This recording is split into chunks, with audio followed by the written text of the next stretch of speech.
우리 함께 하나님의 말씀을 보도록 하겠습니다. 로마서 12장 2절과 골로새서 3장 3절에서 4절까지의 말씀입니다. 골로새서 3장 3절에서 4절 말씀, 그리고 로마서 12장 2절의 말씀, 우리가 함께 합독해 보도록 하겠습니다. 로마서부터 합독합니다.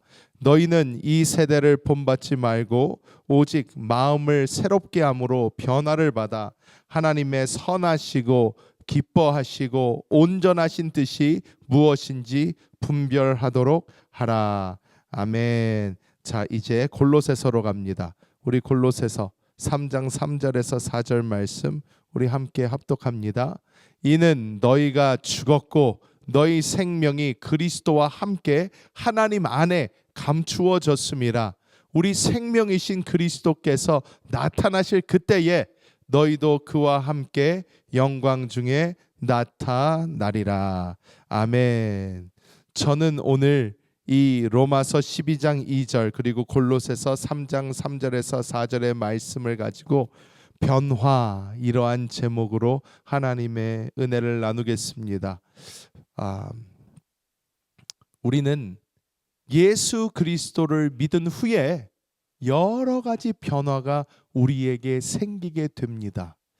많은 사람들은 사실 예수 그리스도를 믿고 난 후에 일어나는 변화를 잘 모를 때도 있습니다. 왜냐? 우리가 모태신앙인 사람들도 있고, 그리고 예수를 믿은 후에 하나님께서 우리를 강권적으로 만나주신 게 아니라면 이 변화가 잘 느껴지지 않을 수도 있습니다. 그냥 친구 따라서 누구를 따라서 교회에 하루하루 다니면서 내가 그냥 예수 믿는 사람이지, 내가 크리스찬이지 라는 어떠한 생각을 가지고 있지만, 정말 예수 믿는 것이 무엇인가, 즉 예수 그리스도의 생명을 내 안에 모셔드리고 예수님을 나의 구주로 영접해서 그 생명을 받아 그 안에서 생명적인 변화가 일어나면서 우리에게 새 생명이 주어진 그 삶, 신앙생활, 이것은 우리가 올바로 깨닫지 못한다면 예수 믿고 10년, 20년, 30년, 40년, 50년이 지나도 모르고 살아갈 수가 있습니다. 그냥 일요일 날 교회에 나오고 교회를 다니면서 봉사하고 하는 것을 예수 믿는 것이라고 착각하며 살 수가 있다는 것입니다.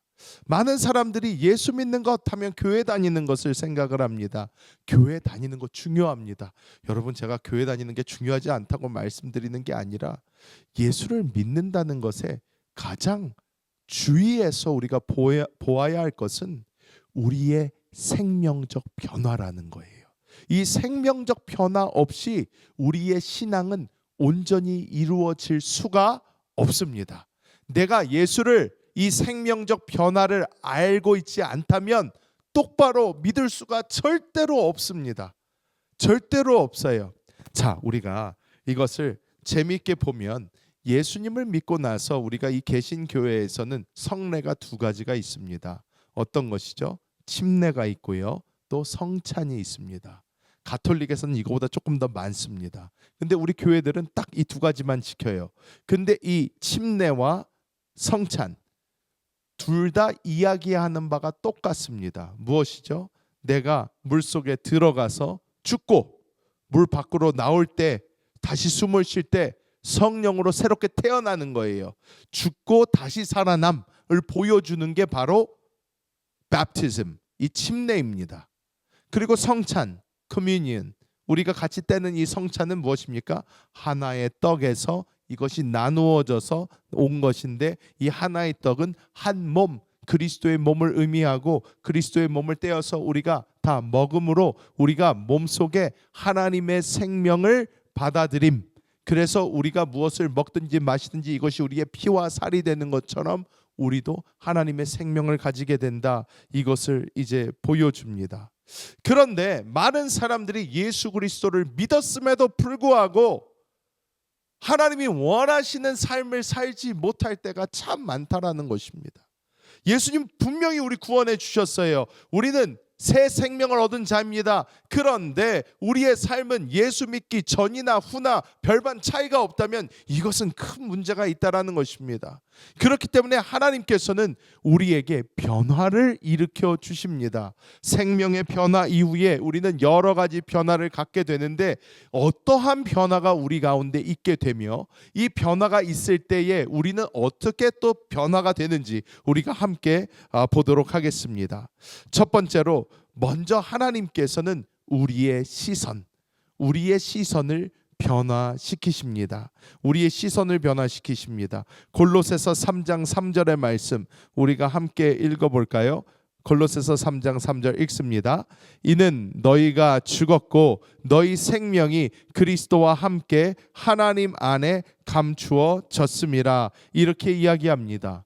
먼저 우리가 여기서 보아야 되는 것은, 우리는 자꾸 이 시선이라고 그러면 이 눈만 생각을 합니다. 내가 지금 볼 수 있는 것, 내가 받아들일 수 있는 것, 이것을 생각을 하는데, 먼저 성경이 보여주는 것은 우리의 옛 사람이 그리스도와 함께 죽어서 우리는 이미 죽은 사람이다. 그러니까 지금까지 내가 사용하며 살았던 이 세상적 시선으로 우리가 사는 것이 아니라 하나님께서 주신 새로운 사람, 새로운 시선이 우리에게 필요하다라는 것을 보여주고 있다는 것입니다. 그래서 하나님께서 우리를 바라보실 때에, 이렇게 한 사람 한 사람 한 사람 바라볼 때에 하나님이 보시는 것은 개선된 사람이 아닙니다. 개선된 사람, 즉 조금 더 나아진 사람이 아니라 새로운 피조물이 하나님 눈에는 보이시는 거예요. Whole new creation, 새로운 피조물이 보여집니다. 고린도후서 5장 17절 말씀 우리 읽어볼까요? 그런즉 누구든지 그리스도 안에 있으면 새로운 피조물이라. 이전 것은 지나갔으니 보라 새 것이 되었도다. 우리가 새롭게 됐다라는 거예요. 새로운 피조물이다. 여기서 영어로 보면 The new creation has come 이렇게 나와 있어요.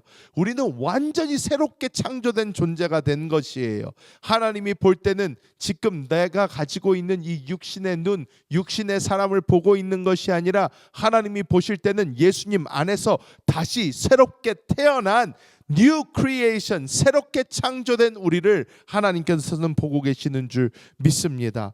그래서 우리가 또 깨달아야 되는 것이 있는데, 무엇이냐? 갈라디아서 2장 20절의 말씀이 우리에게는 정말 깨달아져야 됩니다. 함께 읽어볼까요? 내가 그리스도와 함께 십자가에 못 박혔나니 그런즉 이제는 내가 사는 것이 아니요 오직 내 안에 그리스도께서 사시는 것이라. 이렇게 말씀을 합니다. 뭐냐면, 죽었다는 것은요, 죽었다는 것은 그것에 대한 기능을 잃었다는 것입니다. 죽은 사람은 더 이상 말도 하지 못하고 보지도 못하고 가지도 못하고 고통도 느끼지 못합니다. 우리가 예수 그리스도와 함께 죽었기 때문에 우리는 더 이상 우리의 옛날 사고방식으로, 옛날에 우리의 이 육체적 눈으로 세상을 바라보며 다른 세상 사람들과 똑같이 살면 안 되고, 우리는 새로운 피조물 안에 있는 영적인 눈을 사용해서 이 세상을 바라보고 하나님의 눈으로 이 세상을 바라보면서 이 땅에서 살아가야 된다라는 것을 오늘 말씀은 이야기하고 있다라는 것입니다. 우리가 세상적인 눈으로 볼 때는 이 세상이 그냥 괜찮은 것 같습니다. 점점 살기도 좋아지는 것 같고, 의료 기술과 과학적 기술과 이 모든 것이 점점 발달해서 별 부족함 없이 잘 살 수 있을 것 같습니다. 하지만 우리가 정말로 알아야 되는 것이 있는데, 무엇이냐? 우리의 눈에 보이는 것은 전부가 아니라는 거예요. 전부가 아니라고 합니다. 여러분, 제가 며칠 전에 일론 머스크가 다른 어떤 두 사람과 이 팟캐스트 같은 걸 하는 거를 본 적이 있어요. 근데 이 사람들이 하는 얘기가 너무너무나 재밌습니다. 뭐라고 얘기를 하냐 들어봤더니 이런 얘기를 합니다. 지금 은퇴를 위해서 준비하는 사람들은 은퇴 걱정 안 해도 된다라고 하는 거예요. Do not save your money 이렇게 이야기를 합니다. You don't need to 라고 얘기를 해요. 왜 돈을 모으지 말라고 하냐? 모든 것이 이 AI의 발전으로 인해서 모든 가격들이 완전히 떨어지게 되는 세상이 금방 올 거라는 거예요. 이 사람들 얘기는 모든 것을 만드는 그 재료의 값, 또 모든 것을 발전시킬 수 있는 것, 또 모든 것을 만드는데 들어가는 인력의 소모, 이 모든 것이 다 떨어질 거기 때문에 사람들에게 올 그 프로덕트, 우리가 쓸 모든 서비스가 됐던 아니면 물건이 됐던 모든 것이 다 가격이 굉장히 저렴해져서 더 이상 세상에 있는 사람들이 걱정하지 않고 살 수 있는 그런 세상이 올 거라는 거예요. 저는 근데 그것을 들으면서 생각을 했습니다. 절대로 그런 세상은 오지 않을 것이다 라는 생각을 했어요. 그 이유가 있어요. 그 이유가 크게 두 가지가 있습니다. 첫 번째, 저는 정치학을 공부를 했잖아요. 정치학에서 말하는데 거기에 걸림돌이 있습니다. 무엇이냐? 사람의 욕심이에요. 사람의 욕심은요, 모든 물건값이 떨어지고 모값이 떨어지고 만드는 값이 떨어지고 다 떨어져도 그래도 부자 되고 싶은 게 사람입니다. 그렇기 때문에 절대로 가격을 낮춰서 안 줄 거예요. 일단 가격이 떨어졌다 해도 그렇게 가지를 않을 거예요. 왜? 자기가 안 그러면 다른 사람들하고 똑같아지는데 왜 그렇게 하겠습니까? 두 번째 문제가 있습니다. 성경은 절대로 인류의 역사가 그렇게 되지 않을 거라고 얘기하고 있습니다.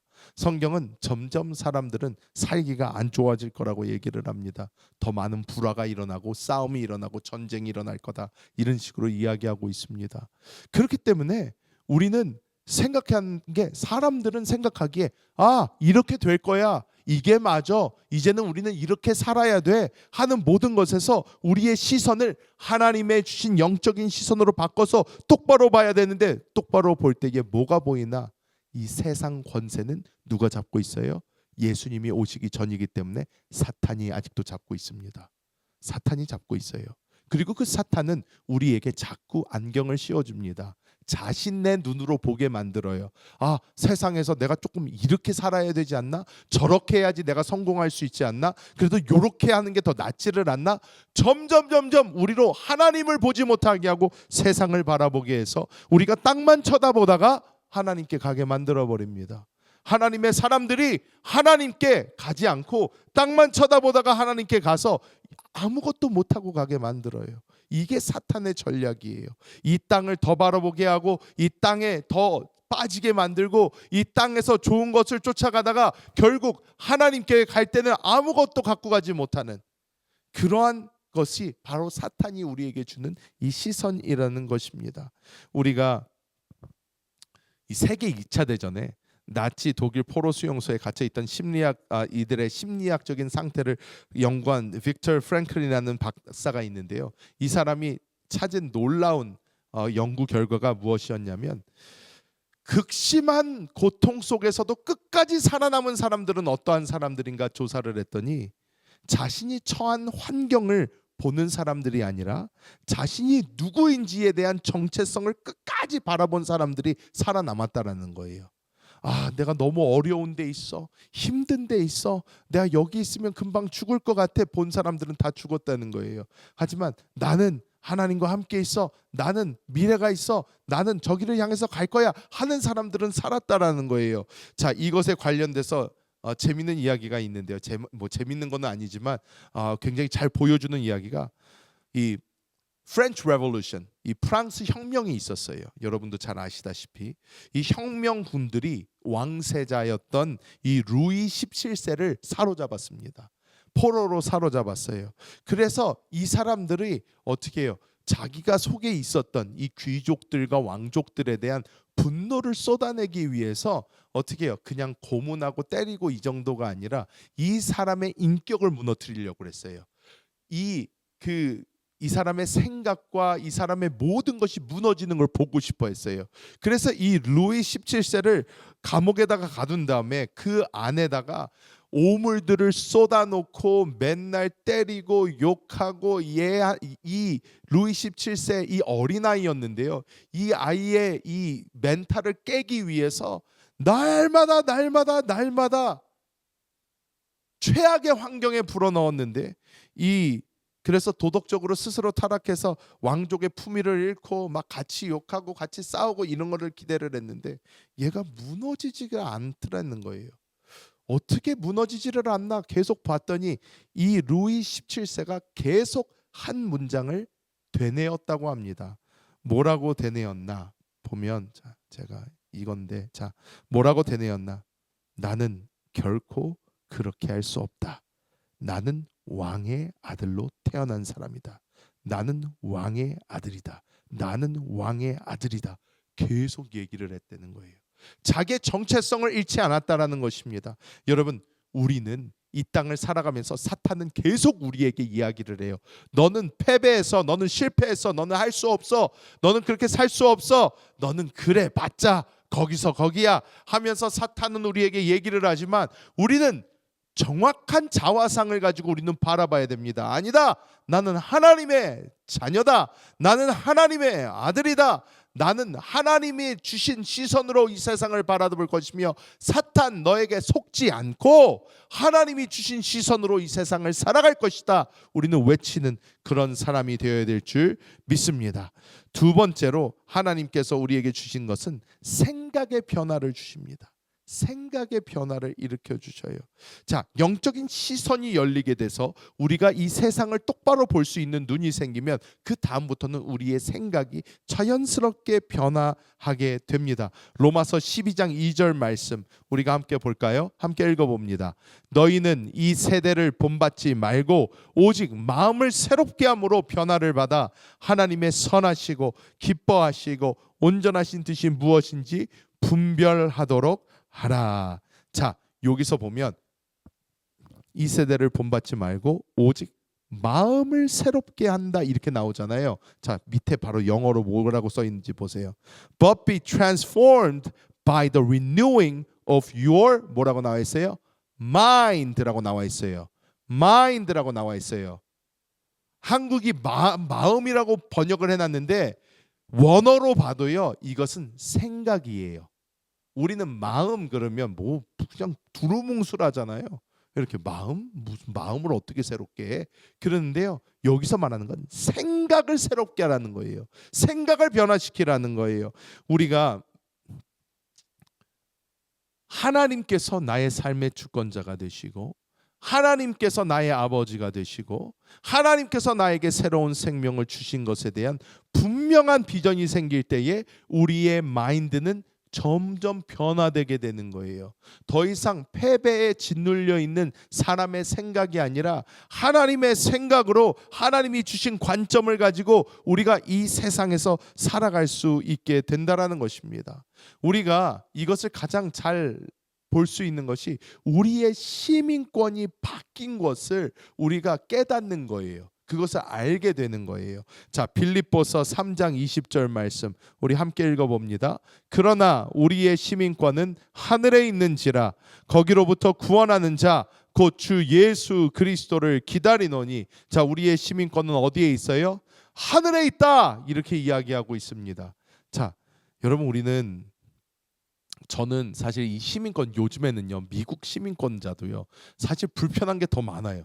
제가 볼 때는 옛날 같지가 않아요. 옛날에는 독수리 여권이면 그냥 끝났는데 근데 요즘에는 미국이 하도 밉보인 데가 많아가지고 못 가는 데도 많고 그리고 돈을 내야지 갈 수 있는 데도 많고 한국 여권으로 돈 안 내고 가는 데가 훨씬 많아졌어요.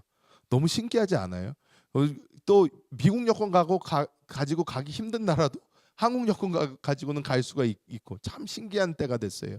그런데 저는 이 시민권 얘기를 할 때에 가장 약간 감동이 됐던 것이 북한에서 있다가 남쪽으로 이제 건너와서 대한민국 여권을 갖게 된 이 북쪽에 살았던 그 동포들, 그 사람들, 북한에서 넘어온 사람들이 대한민국 여권을 갖게 되었을 때의 이야기를 들으면 너무 감동이 되더라고요.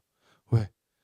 그 전까지는 떨려가지고 어디를 가도 떨리다는 거예요. 어디서 잡아가면 어떡하지? 나 데려가면 어떡하지? 근데 대한민국 여권이 생긴 그 다음부터는 그럴 필요가 없다라는 거예요. 자기가 북한에서 온 사람이라도 난 대한민국 여권이 있으면 그거 보여주면 된다라는 거예요. 나 대한민국 국민입니다. 그러면 못 잡아간다라는 거예요. 왜? 한국 사람인 거예요 이제는. 자, 우리는 이 땅에 살면서 하나님의 생명으로 우리의 시민권이 바뀌어 버렸어요. 단 한 번에 바뀌었습니다. 사단의 자녀에서 하나님의 자녀로 허락하고 바뀌었어요. 이 전까지는 사단이 우리를 괴롭히고 우리를 정죄하고 우리에게 와서 공격하고 하는 것을 아이고 이게 내 팔자지 하고 받아들였어만 돼요. 하지만 하나님의 자녀로 우리의 시민권이 바뀐 이후로부터는 우리는 그럴 필요가 없어졌어요. 우리는 어떤 사람이 됩니까? 사단이 공격해서 오면 너는 나 공격할 수 없다. 왜? 나는 하나님의 자녀다. 나는 하나님의 자녀다. 나는 하늘나라의 시민권이 있는 사람이다. 너가 나를 건드릴 수 없다.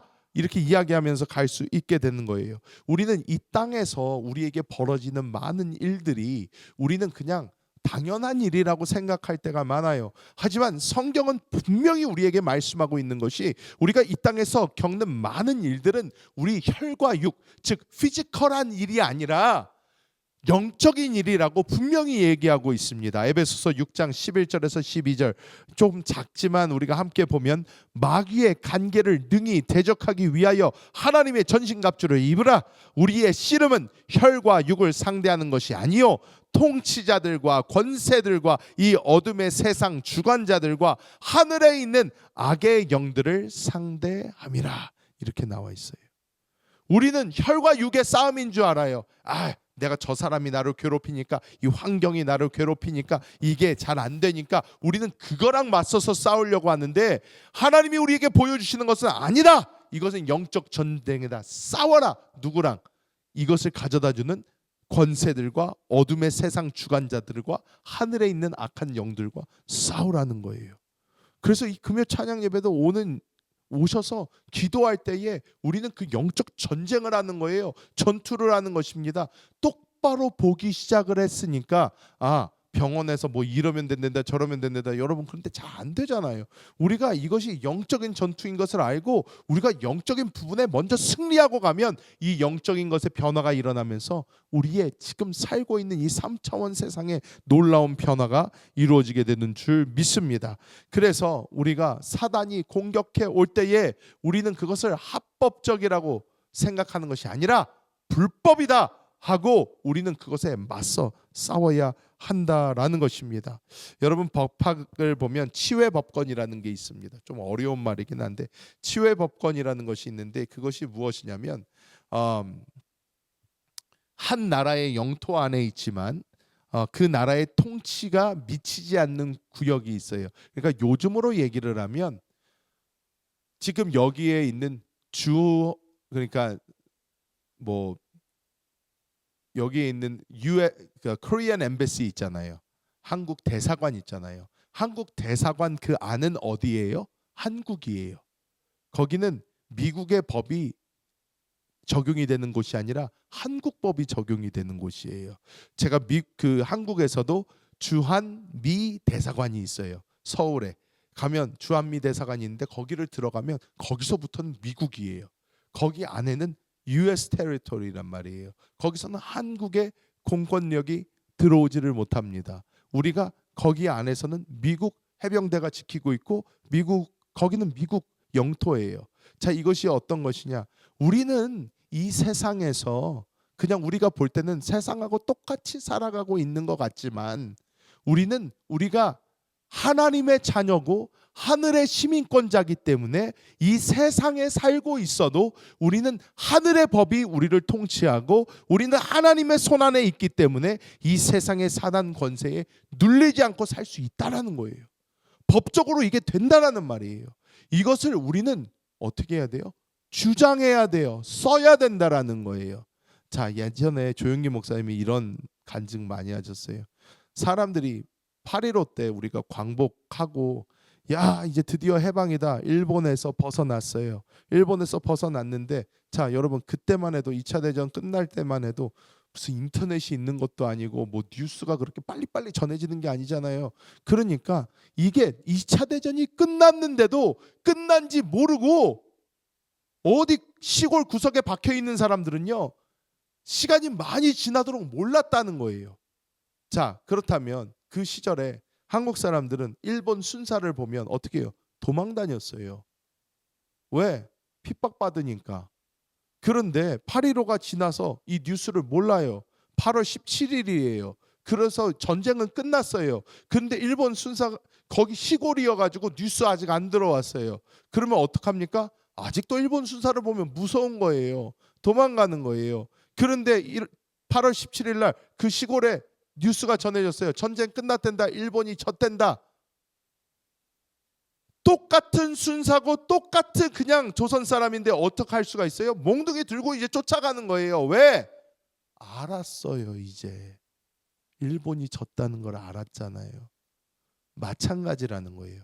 우리가 이 세상을 살아가면서 사탄이 그리스도 예수께 패배하고 내가 예수 그리스도의 생명이 있고 하늘의 시민권을 갖고 있는 사람이라는 것을 알면 기도를 할 때 하나님 저 사탄 마귀 좀 쫓아주세요 라고 기도하는 게 아니라 나는 하늘의 시민권을 가진 하나님의 아들인데 이 사탄아 네가 어떻게 나를 공격하려고 하냐. 나사렛 그리스도 예수님의 이름으로 명하노니 떠나가라 라고 우리가 자신 있게 할 수 있게 된다는 것이에요. 우리는 자꾸 떨면서 도망갈 것이 아니라 하나님 안에서 변화된 것을 보고 우리가 담대히 전하며 나아가야 될 줄 믿습니다. 마지막으로 세 번째 우리가 필요한 것이 바로 이 행동에 이제 변화가 일어나야 돼요. Transformation in our daily actions. 우리가 매일을 살아갈 때 우리의 행동이 그래서 변화해야 한다라는 것입니다. 자, 우리가 전에까지는 어떻게 해요? 육신의 생명으로 살았어요. 육신의 생명으로 사니까 조금만 뭐 해도 힘들어. 아이고 나 못하겠다. 나 이것도 못하겠고 저것도 못하겠고 안 되겠어요. 우리는 이랬던 사람인데 그런데 하나님의 생명을 가진 것을 보고 하나님 안에서 우리가 변화되어서 우리가 새 생명을 받고 하나님의 비전과 하나님의 생각과 하나님께서 이끌어 가시는 것을 보면서 우리가 살기 시작을 하면요 우리의 삶에 새로운 힘이 주어지게 됩니다. 새로운 힘이 주어져요. 여러분 우리의 생명은 한계가 충만합니다. 조금만 뭐하면 나이 한 살만 더 먹어도 몸이 여기가 다르고 저기가 다르고 하면서 계속 그래요. 그런데 우리가 어떻게 해요? 영적으로는 날마다 무한한 생명이 우리 안에서 용솟음치고 있습니다. 그리고 하나님께서 그래서 우리가 이 하나님의 생명을 붙잡으면 하나님의 그 생명이 나를 어떻게 해요? 강권하시는 거예요. 강권하십니다. 그래서 이것이 내가 노력하고 내가 열심히 해서 되는 것이 아니라 하나님께서 내 안에 주시는 그 생명으로 우리가 승리할 수 있는 죄도 이기고 사망도 이기고 세상도 이기면서 하나님이 주신 힘으로 나아갈 수 있는 놀라운 역사가 일어납니다. 로마서 8장 2절 말씀 우리가 함께 보면 이는 그리스도 예수 안에 있는 생명의 성령의 법이 죄와 사망의 법에서 너를 해방하였다. 더 이상 우리가 막 이것에 묶여서 사는 것이 아니라 하나님의 생명으로 자유롭게 살 수 있는 거예요. 요한복음 15장 5절은 어떻게 말씀합니까? 나는 포도나무요 너희는 가지라.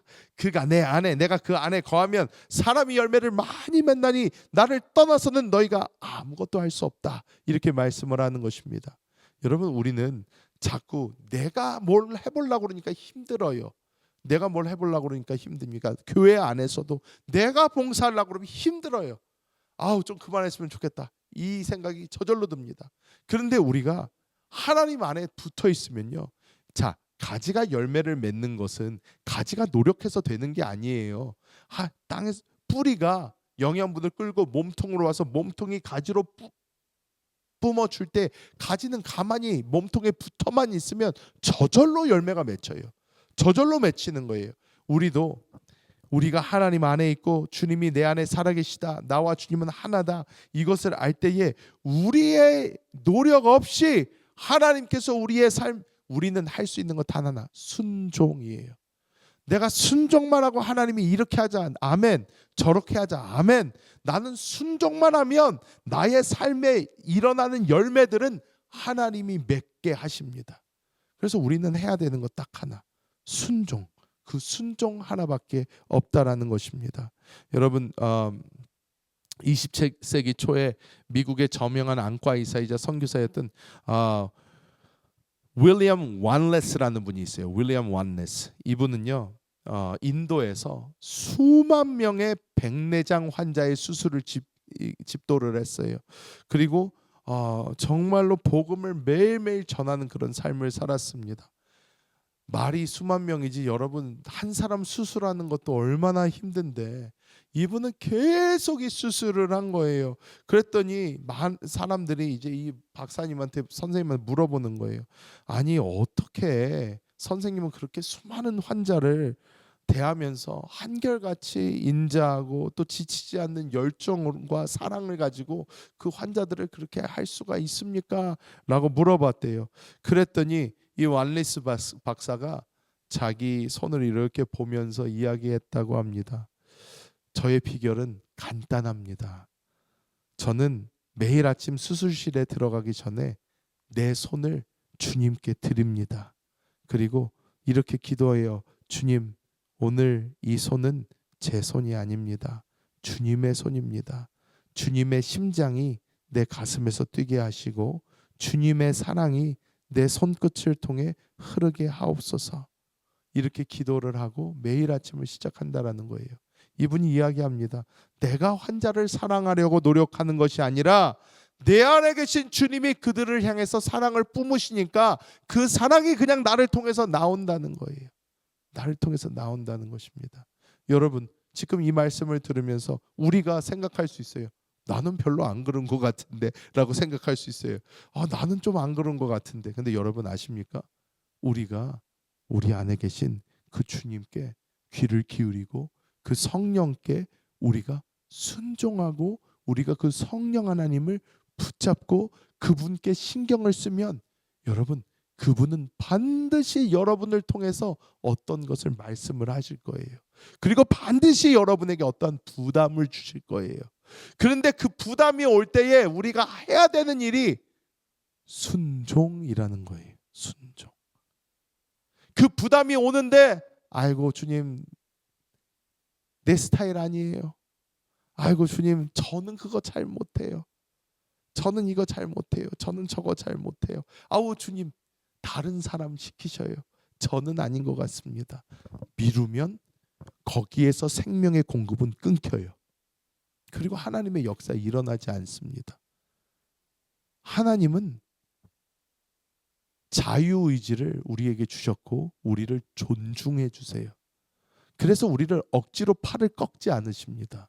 우리에게 그냥 말씀하세요. 너 이렇게 해봐라.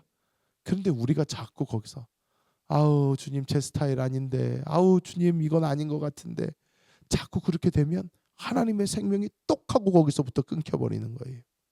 내 스타일이 아니어도, 내 생각과 달라도, 내가 원하지 않아도 그 순간 하나님, 정말로 저는 너무 힘들지만 하나님께 순종하겠습니다 하고 죽는 것처럼 한 발을 딱 하고 내디디는 그 순간부터 여러분은 여러분 삶에 변화가 일어나는 걸 보게 될 것입니다. 딱 내딛는 그 순간부터 없었던 힘이 생기는 것을 체험하게 될 거예요. 딱 내딛는 그 순간부터 내가 일하는 것이 아니라 하나님이 일하시는 것을 보게 될 것입니다. 여러분, 하나님의 심장으로 걸어가시는 우리 성도님들 되시기를 예수님의 이름으로 축복합니다. 말씀을 맺도록 하겠습니다. 여러분, 우리 변화한 사람들입니다. 변화된 사람들입니다. 그렇게 살아가고 계십니까? 하나님의 눈으로 세상을 보고 계십니까? 하나님의 생각으로 여러분의 삶이 사로잡혀 있으십니까? 하나님의 심장으로 하루하루 살아가고 계십니까? 우리에게는 여러 핑계가 있을 수가 있습니다. 나는 환경이 이래서, 돈이 없어서, 시간이 없어서, 나이가 많아서, 여러 가지 우리에게는 무엇인가가 있을 수 있어요. 하지만 우리가 하나님께 순종해서 한 발짝을 내딛는다면 그 이후로는 책임은 누가 지신다? 하나님이 지실 줄 믿습니다. 늘 하나님께 순종하여 그 길을 따라가시는 우리 모든 성도님들 되시기를 예수님의 이름으로 축복합니다.